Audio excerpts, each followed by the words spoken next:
Private Henry Johnson of Albany, New York, held tight his French-level rifle and stared into the darkness of no man's land, listening for German raiders. Beyond the parapet, he could make out shapes and shadows under the waning moon. Johnson was a 25-year-old railroad baggage porter, the son of North Carolina tobacco farmers. Under French command, he manned the front line of the Great War about 115 miles east of Paris on the early morning of May 15, 1918. He heard a sound and turned to his partner in their tiny observation post, Needham Roberts, who gestured toward the direction of the noise. They heard it again, the snip of barbed wire being cut.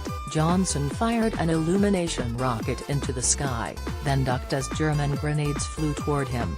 The grenades exploded behind him, and pain struck his left leg and side. Roberts, bleeding from his head, threw grenades of his own back over the parapet. The German forces rushed into the Americans' dugout. Johnson shot one German in the chest, point blank, then swung his rifle to club another. Two enemy soldiers tried to haul Roberts away, until Johnson drove his 9-inch knife into one of their skulls. Another German shot Johnson in the shoulder and thigh. Johnson lunged with his knife and slashed him down. The enemy soldiers ran. Johnson chucked grenades as they fled. Reviewing the carnage the next day, a U.S. Army captain estimated that Johnson had killed 4 of at least 24 German soldiers. Days later, Johnson and Roberts became the first Americans to receive the French Croix de Guerre, the first of many honors awarded to the 369th Infantry Regiment, better known as the Harlem Hellfighters. The Hellfighters, the most celebrated African-American regiment in World War I, confronted racism even as they trained for war, helped bring jazz to France, then battled Germany longer than almost any other American doughboys. Their nickname's origin is unclear. It was possibly coined by enemy soldiers, the American press, or both, like their predecessors in the Civil War and successors in the wars that followed. These African American troops fought a war for a country that refused them basic rights, and their bravery stood as a rebuke to racism, a moral claim to first-class citizenship.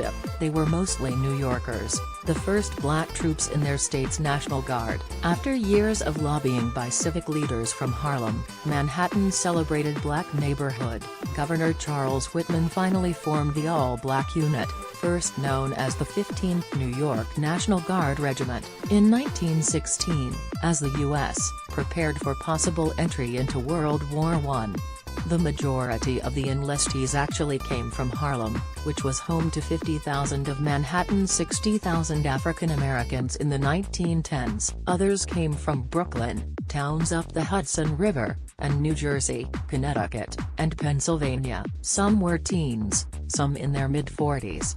Some were porters, doormen, or elevator operators, some teachers, night watchmen or mailmen. Their motives included adventure, patriotism and pride. To be somebody you had to belong to the 15th Infantry, wrote enlistee Arthur P. Davis of Harlem. Whitman named his former campaign manager, William Hayward, a white attorney and former Nebraska National Guard colonel, as commander. Hayward hired a mix of white officers, to please the governor, and black officers, to build support for the regiment in Harlem. Hayward told white officer candidates to meet men according to their rank as soldiers, and warned that if they intended to take a narrower attitude, they had better stay out.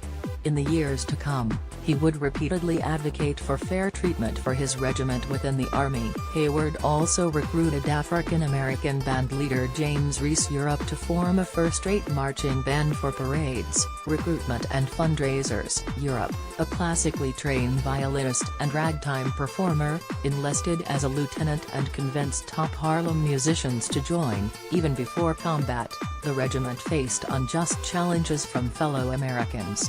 In October 1917, 6 months after the official U.S. entrance into the war, they trained for combat in Jim Crow-ruled Spartanburg, South Carolina. There, the regiment pledged to follow an unusual military discipline. Hayward asked them to respond to racist insults and threats with fortitude and without retaliation, but to report any incidents to military authorities. "There had been all kind of insults hurled at our body who were on duty in town," wrote musician Noble Sissle in his memoir. "Our boys had some pretty bitter pills to swallow."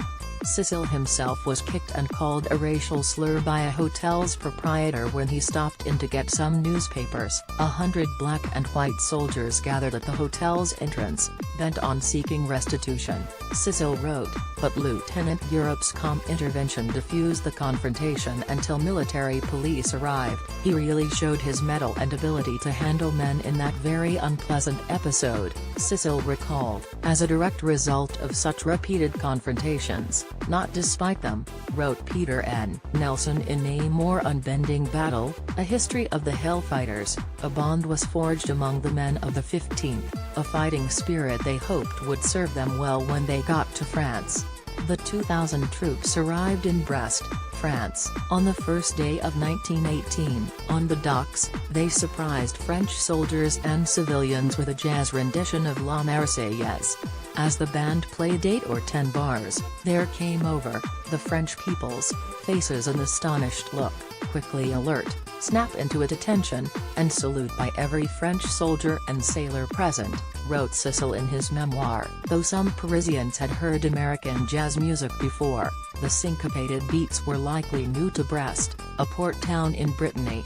Renamed the U.S. 369th Infantry Regiment, they were assigned to the U.S. Army's Services of Supply, unloading ships and cleaning latrines, a typical assignment for African American soldiers at the time. But General John Pershing, commander of the American Expeditionary Forces in Europe, soon offered the 369th to the French Army to solve a political problem. The French and British were demanding American reinforcements for their badly depleted divisions. Pershing, under orders from President Woodrow Wilson, had insisted on forming an independent American force in France, to preserve troop morale and accountability for American casualties and to strengthen Wilson's clout in eventual peace talks. Henry Johnson, left, and Needham Roberts, right, were members of the 369th Regiment Infantry. National Archives Catalog, New York's famous 369th Regiment arrives home from France. National Archives Catalog, unidentified African American recruits for the 15th New York National Guard Regiment heading to Camp Upton. Library of Congress, yet Pershing made an exception for the black soldiers of the 369th, reassigning them to the French on March 10. Pershing's attitudes toward black troops were complicated. He served with the all-black 10th Cavalry in 1895, from whence he got his nickname Blackjack, but wrote in his 1931 memoir that black soldiers needed more training because of lower capacity and lack of education. Hayward, who had lobbied Pershing to let his troops fight, captured the ironies of the general's decision in a letter. "A fairy tale has materialized," wrote Hayward.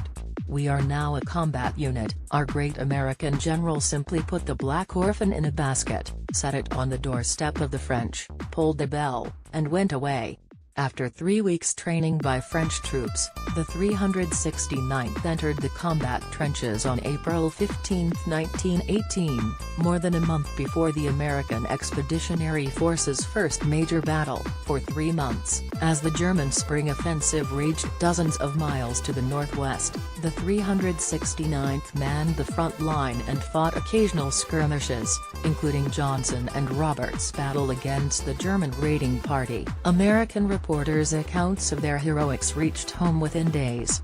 2 New York Negro soldiers foiled German assault, declared the New York World's lead headline on May 20, 1918. Pershing praises brave Negroes, read a New York Sun headline the next day. Such stories made Johnson and Roberts 2 of the best-known American soldiers in World War I, at a time when most U.S. troops either hadn't yet arrived in France or were training away from the front lines. At the front on July 15, The 369th withstood heavy bombardment as Germany launched the Second Battle of the Marne, its final offensive of the war. The Hellfighters took part in the French counterattack, losing 14 members of the regiment, with 51 more sustaining injuries. For the Hellfighters, like the war's millions of soldiers, frontline combat was a nightmare of shelling, fear of chemical weapons attacks, and the terror of going over the top, charging out of the trenches to face enemy fire. For 2 nights they gave us shell fire and the gas were thick and the forest looked like it were ready to give up all its trees every time a shell came crashing through,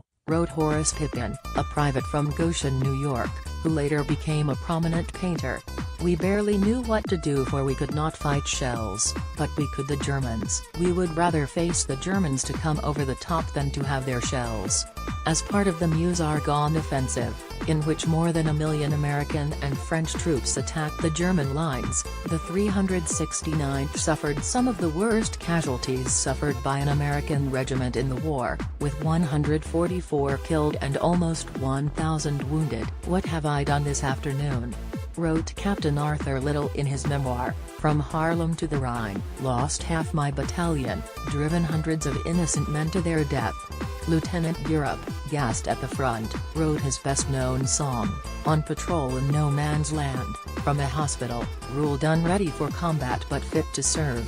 Europe took the 369th band to Paris, and at the request of F headquarters, the band spent 8 weeks in the city, playing for troops and dignitaries at a concert with British, Italian, and French bands at Paris Jardin des Tuileries. Europe's band played W.C. Handy's Memphis Blues and Street Louis Blues for an enormous crowd that was shocked by jazz's rhythms. "Everywhere we gave a concert, it was a riot," Europe told a New York Tribune reporter. "We played to 50,000 people, at the Tuileries, at least, and had we wished it, we might be playing yet."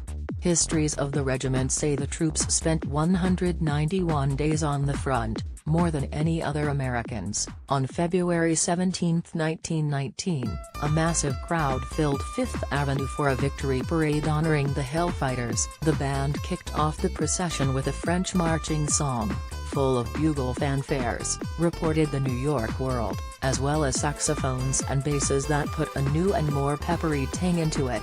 The soldiers marched in a French formation, 16 abreast. Johnson, who'd become one of the war's most famous American soldiers, rode in a convertible, holding a bouquet of red and white lilies and bowing to the crowds. The Hellfighters' story of wartime valor brought mixed results as the veterans re-entered American society. Europe launched his Hellfighters band on a tour of the Northeast and Midwest, but 2 months in, after a concert in Boston, he was stabbed to death by the band's deranged drummer. Noble Sissle carried on the band's legacy as a songwriter and vocalist. His 1921 musical Shuffle Along, co-written with U.B. Blake, became one of the Harlem Renaissance's major works. Johnson himself became a champion for his fellow troops, testifying before the New York legislature in early 1919 in support of a bill to give veterans a preference in government hiring. But he soon tired of public speaking. Henry Johnson was expected to grin, laugh, show good cheer, and talk about what he'd done that night in May as if it had afforded him the thrill of a lifetime, wrote Nelson. He'd become, to his own race, a symbol of black manhood, but to whites, he was expected to be a voice for racial harmony. Instead, after a fiery speech in St. Louis in March 1919, in which he accused white soldiers of racism and cowardice, Johnson disappeared from the public sphere. He spent part of 1920 in the Army's Walter Reed Hospital and later grew sick from tuberculosis. He died in July 1929, at age 39, of an enlarged heart. "America can't change what happened to Henry Johnson," said President Barack Obama in 2015. "But we can do our best to make it right." 97 years after Johnson's battle in France, Obama awarded him a posthumous Medal of Honor, the nation's highest military